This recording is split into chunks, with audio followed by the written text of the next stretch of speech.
15 000 ingénieurs et développeurs viennent de se faire battre par un cardiologue. Michal n'est pas un développeur de métier, mais donc un cardiologue, et il vient de remporter la 3e place lors de l'hackathon organisé par Anthropic. Son secret, il a développé son application postvisit.ai en 7 jours grâce à Claude Code, entre ses gardes, ses déplacements en avion. Il a prouvé que l'expertise métier surpasse l'expertise technique du développeur. Et ce n'est pas réservé à la médecine. Moi-même, j'ai développé une application qui me fait ma veille YouTube. Ça me permet de passer d'1 heure par jour à scroller sur YouTube à quelques minutes à lire un email chaque matin. Dans cette vidéo, je vous explique comment Michal a réussi son exploit et comment vous pouvez passer d'ouvrier du clavier à architecte de votre propre système. Dans cette première partie, on revient sur l'exploit de Michal. Donc Michal est un cardiologue qui exerce à Bruxelles avec à peu près une vingtaine d'années d'expérience. Avant de commencer à développer postvisit.ai, il est parti d'un constat simple, à mon avis qu'il grattait depuis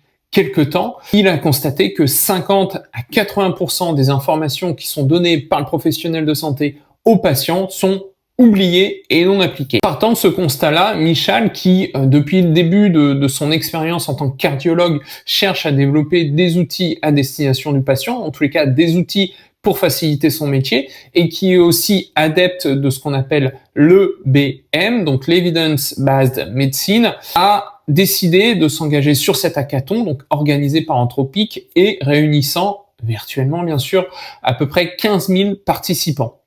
Donc ça lui a permis de, grâce à Claude Code, mais surtout grâce à toute cette mécanique, tout ce travail basé sur l'EBM, d'injecter à l'IA, non pas un simple prompt, mais en tous les cas tout un tas de données qu'il avait cumulées manuellement au cours de ses années d'expérience à l'IA. Donc l'IA savait déjà ce qu'elle allait avoir en entrée, et Michal, grâce à son expérience, a pu la guider aussi sur ce qu'il fallait produire en sortie. Et ça rejoint une autre source citée par Y Combinator très récemment, qui nous dit qu'aujourd'hui, une application qui nécessitait par exemple une année de développement est réalisable en quelques semaines, une nouvelle fois, grâce à ces nouveaux outils, Claude Code en particulier, puisque c'est lui qui fait l'actualité en ce moment, grâce à ces outils qui nous permettent de développer de manière propre et sécurisée, il faut le rappeler, de développer donc une application en quelques semaines. Sur cette deuxième partie, on va prendre un exemple un peu plus accessible parce que on pourrait tous se dire, ok, Michal, c'est un cardiologue, il a fait 10 ans d'études, il est plus intelligent que moi, ça c'est vrai, c'est pas vrai. Cardiologue, il bosse plus que 35-39 heures par semaine, donc il a une capacité de travail supérieure, on va dire, à la moyenne, donc c'est normal, c'est une machine, c'est normal qu'il arrive à sortir un truc comme ça. On va prendre mon exemple, donc qui est a priori un peu plus accessible, en tous les cas un peu moins impressionnant, c'est que forcément je crée du contenu notamment sur YouTube et forcément je fais de la veille, donc j'ai tout un tas de chaînes auxquelles je suis abonné, donc sur l'IA, sur l'entrepreneuriat, sur l'automatisation, etc. Et régulièrement je regarde quels sont dans mes abonnements les nouvelles vidéos qui ont été publiées. Et une vidéo, ça peut être 15-20 minutes, voire plus. Sauf que moi, je peux pas quotidiennement passer, 1 heure, 2 heures à regarder chaque vidéo, à prendre des notes, à dire ah ok, ça c'est intéressant. Dans un premier temps, manuellement, ce que j'ai fait, c'est que je prends le lien de la vidéo, je la donne à un agent Gemini et je lui demande de me faire une synthèse. Et ça, mine de rien, c'était encore assez manuel, parce qu'il fallait que je regarde les vidéos publiées sur mes abonnements et il fallait que manuellement je fasse copier-coller du lien de l'interface YouTube vers mon agent. Donc ce que j'ai fait, c'est que j'ai demandé à Gemini de m'aider à coder donc un script dans l'application AppScript pour justement tous les matins entre 9h et 10h recevoir un email à partir d'un listing de chaînes YouTube sur lesquelles je suis abonné. Donc je reçois un email dans lequel j'ai une synthèse relativement détaillée et structurée comme j'attends. Donc une synthèse des vidéos qui m'intéressent. Et après, je lis cette synthèse et libre à moi d'aller voir la vidéo, de creuser un peu plus, etc.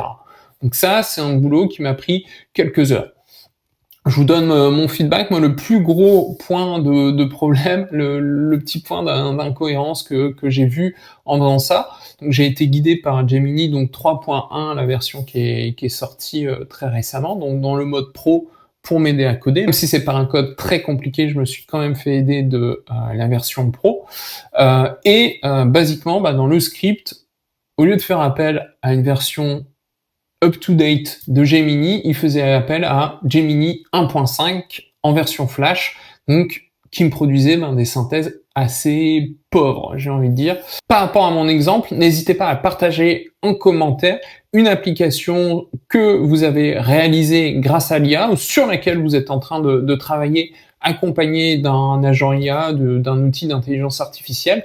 Et puis, si cet outil de veille sur YouTube vous intéresse, n'hésitez pas non plus à me le dire en commentaire. Et en dernière partie, on va voir quel est le point commun entre postvisite.ai développé par Michal en une semaine et mon outil de veille YouTube développé en quelques heures cette semaine. Tous les deux, on est parti d'un besoin métier qu'on a détecté à force de réaliser des actions manuellement au quotidien. Toutes ces expériences au quotidien, ça nous a permis de définir ce qu'on appelle un SOP, donc Standard Operating Procedure, qui nous a donc permis de documenter nos activités au quotidien. Première étape, documenter votre process. Deuxième étape, découper en petites briques afin d'envisager justement un passage à l'IA agentique avec des agents spécialisés et des agents qui sont, en plus d'être spécialisés, ultra légers à exécuter, donc rapides, et bien sûr qui communiquent entre eux.